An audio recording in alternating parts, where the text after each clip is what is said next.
ये कहानी एक डॉग की बहादुरी और वफादारी पर है। कैसे एक डॉग अपने ब्लाइंड ओनर की जान बचाता है और अपने ओनर को गाइड करते हुए जंगल से निकालता है। जानने के लिए चलते हैं मूवी की ओर। मूवी का स्टार्ट रोइस नाम के ब्लाइंड आदमी से होता है। रोइस अलास्का से अपने घर जा रहा था और वहाँ जाने के लिए उसे एक बोट की मदद लेनी पड़ती थी। रोइस बोट में एक हस्की डॉग के साथ बैठ जाता है। ये डॉग उसकी बहन का था और इसका नाम चिनूक था। वहीं उसकी बहन सुजैन के घर रोइस के दो बच्चे मैक्स और एरन दिखाए जाते हैं, जो रोइस का बेसब्री से इंतजार कर रहे थे। रोइस के ट्रांसफर की वजह से वो उसे काफी मिस करते थे। सीन्स वापस रोइस पे शिफ्ट होते हैं, जो बोट ड्राइवर से बातें कर रहा होता है। रोइस उसे बताता है कि उसकी बीवी 2 साल पहले कैंसर की वजह से मर गई थी। वो बताता है कि उसका जॉब ट्रांसफर शहर में हो चुका है, जिससे उसका बेटा खुश नहीं है क्योंकि उसे शहर में रहना पसंद नहीं है। बातें करते हुए बोट ड्राइवर को हार्ट अटैक आता है और वो बेहोश हो जाता है। उसके गिरते ही चिनूक भौंकता है। रोइस बोट ड्राइवर को आवाज देता है, मगर कोई जवाब न मिलने पर रोइस अपने हाथ की मदद से ड्राइवर के पास आता है। वो उसकी पल्स को चलता हुआ महसूस करता है। वो स्टीयरिंग व्हील को पकड़ लेता है, मगर बोट पत्थरों से टकरा जाती है। वहीं रोइस की बहन और बच्चे डॉक पर उसका इंतजार कर रहे थे। सुजैन रोइस को फोन लगाती है, मगर लेक के बीच में होने की वजह से रोइस के फोन में कोई सिग्नल नहीं आ रहे थे। अब ना तो वो किसी को फोन कर पा रहा था और ना ही कोई उसे फोन कर सकता था। लेक में काफी ठंड हो गई थी, तो रोइस अपने ऊपर एक कंबल लपेटकर चिनूक को अपने पास कर लेता है। रोइस वहाँ एक फ्लेयर गन ढूंढता है और उसे लोड करने की कोशिश करता है, मगर नाकाम हो जाता है। बोट पे खाने पीने का सामान भी बहुत थोड़ा था, जिसमें से वो कुछ चिनूक को खिलाता है। रोइस की बहन पुलिस को इन्फॉर्म कर देती है। पुलिस लेक में रोइस को ढूंढती है, मगर उन्हें बोट कहीं नहीं मिलती।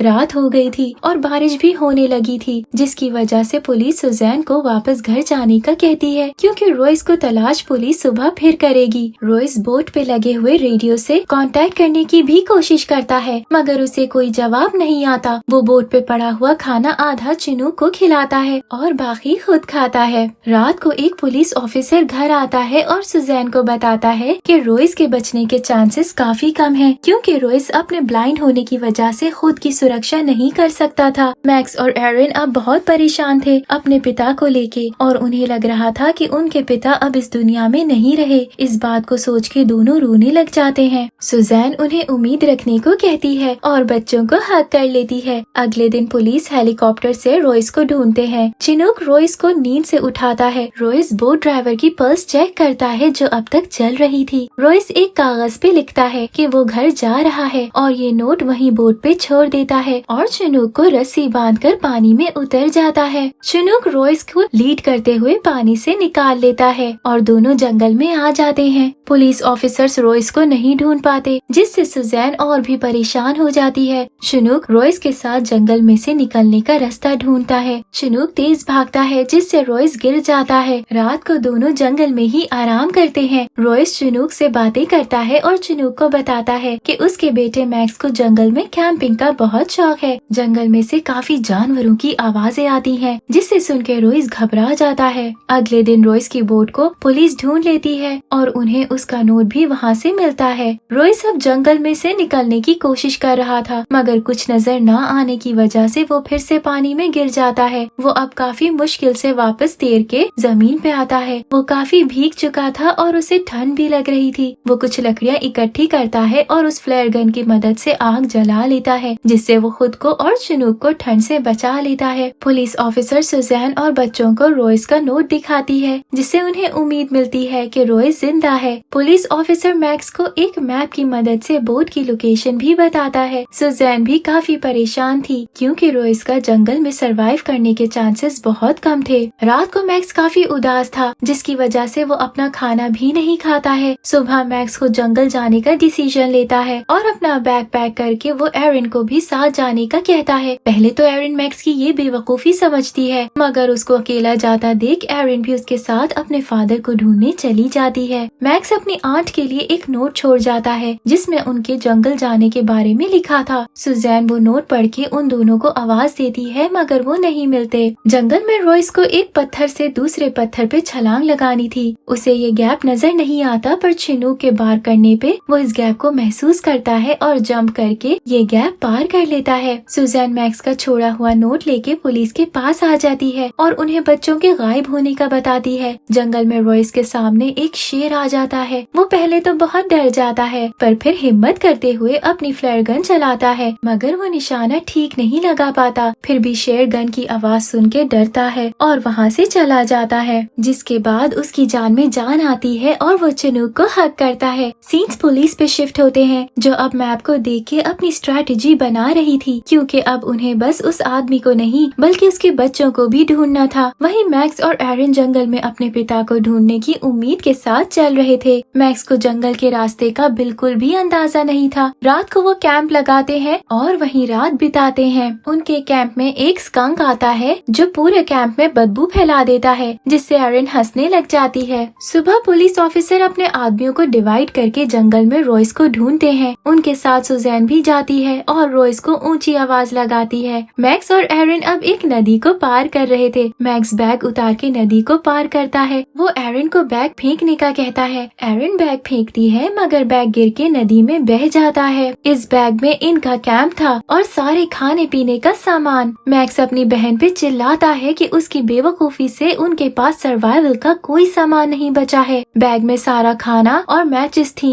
एरिन रोने लग जाती है और मैक्स से माफी मांगती है। मैक्स भी उसे रोता देख माफ कर देता है। दोनों इस सब के बाद भी वापस जाने के बजाय हिम्मत करके जंगल में अपने फादर को हर हाल में ढूंढने चले जाते हैं। सुजैन पुलिस ऑफिसर के साथ जंगल में थी, तभी एकदम वुल्फ पुलिस ऑफिसर पे हमला कर देता है। सुजैन बहादुरी का सबूत देते हुए उस वुल्फ को डरा के भगा देती है, मगर पुलिस ऑफिसर का हाथ जख्मी हो जाता है। लेकिन इस हादसे के बाद सुजैन अब और ज्यादा डर जाती है कि जंगल में कोई वुल्फ रॉयस पे हमला न कर दे या उसके बच्चों को कुछ न कर दे। रॉयस के पास फ्लेयर गन की गोलियां खत्म हो चुकी थी। वो बार बार हेलीकॉप्टर की तरफ आवाज लगा रहा था, तो आसमान की तरफ कोई सिग्नल देने के लिए रॉयस अपने मोबाइल को तोड़ देता है और उसमें से स्क्रीन निकाल के रिफ्लेक्शन की मदद से आसमान की तरफ सिग्नल देता है। एरिन और मैक्स भी अब काफी भूखे थे। तब मैक्स को नदी में तैरती हुई मछली नजर आती है, जिससे उसे एक आइडिया आता है। वो अपनी जैकेट की जिप से एक फिशिंग हुक बनाता है। उस हुक को वो एक स्टिक के साथ जोड़ देता है और उसकी मदद से अपने और अपनी बहन के लिए मछलियाँ पकड़ लेता है। इसके बाद वो लकड़ियाँ इकट्ठा करके आग भी जला लेता है, जिसपे वो दोनों पकड़ी हुई मछलियाँ पकाते हैं और रात वहीं गुजारते हैं। सुबह रॉयस भी चिनूक के साथ जंगल से निकलने की कोशिश कर रहा था। वहाँ ढलान से रॉयस गिर जाता है और उसका पैर एक ट्री के नीचे अटक जाता है। वो काफी जोर लगाता है अपने पैर को निकालने के लिए, मगर वो कामयाब नहीं हो पाता। चिनूक भी उसकी हालत देख के भौंकता है। इससे ज्यादा अब वो बेचारा डॉग और कर भी क्या सकता था। रॉयस फिर से शीशे की मदद से हेलीकॉप्टर को सिग्नल देने की कोशिश करता है, मगर जंगल के घने दरख्तों की वजह से हेलीकॉप्टर उसका सिग्नल नहीं देख पाता।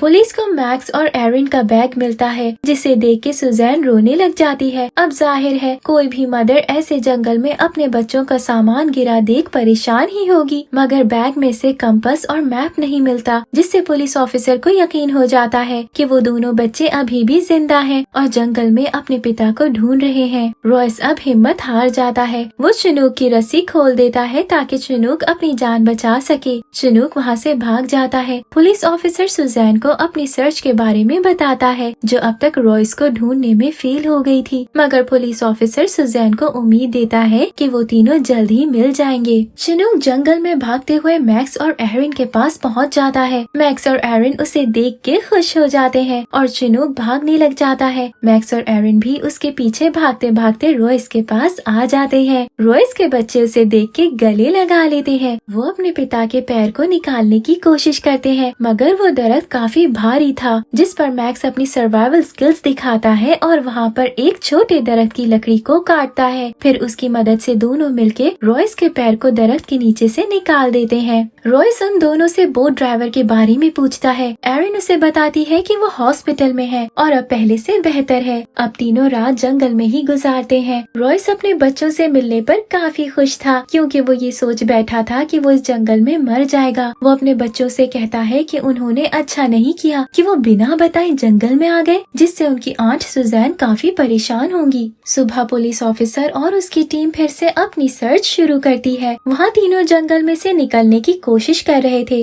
दोनों बच्चे अपने पिता की मदद करते हैं नदी पार करने में। उन तीनों को एक प्लेन की आवाज आती है जिस पर रॉयस मैक्स को शीशा देता है सिग्नल करने के लिए, मगर अभी भी प्लेन उनके सिग्नल को नहीं देख पाता है। वहीं पुलिस ऑफिसर सुजैन को बताता है कि उनके प्लेन ने जंगल में किसी को सिग्नल देते हुए देखा है, मगर फ्यूल ना होने की वजह से वो प्लेन जंगल में नहीं उतार पाए थे। अब वो पुलिस ऑफिसर अपनी टीम के साथ खुद हेलीकॉप्टर में उस जगह जाता है। वो सुजैन को भी साथ ले जाता है। वहाँ पहुँच के वो रॉयस और बच्चों को आवाज देते हैं, मगर उन्हें कोई जवाब नहीं मिलता। पुलिस ऑफिसर फिर एक तेज हॉर्न बजाता है जिसे सुन के मैक्स वहाँ आता है और उसके पीछे पीछे एरन अपने पिता को ले आती है। सुजैन बच्चों को हक करती है क्योंकि उसकी परेशानी खत्म हो गई थी। वो रॉयस के भी सही सलामत होने पे खुश होती है। फिर वो सारे हेलीकॉप्टर में बैठ के वापस आ जाते हैं। मैक्स रॉयस के गुम हो जाने पर काफी उदास था। वो अपने डैड के वापस आने पर उन्हें हक करता है और फिर कभी अकेले ना जाने का कहता है। इसी हैप्पी एंडिंग पे मूवी एंड हो जाती है। मूवी का मेन कैरेक्टर चाहे रॉयस हो, मगर मूवी में जान चिनूक का कैरेक्टर डालता है। इस डॉग की बहादुरी और अक्लमंदी से ही रॉयस अपनी जान बचा पाया था। अगर वो रॉयस के साथ जंगल में ना होता तो शायद रॉयस 1 घंटा भी सरवाइव ना कर पाता। आखिर में भी जब रस्सी खोलने पर चिनूक रॉयस से दूर गया तब भी वो बस उसके लिए मदद ही लेके आया। यहाँ से हम अंदाजा लगा सकते हैं कि डॉग्स को इतना वफादार क्यों कहा जाता है। Thank you for watching.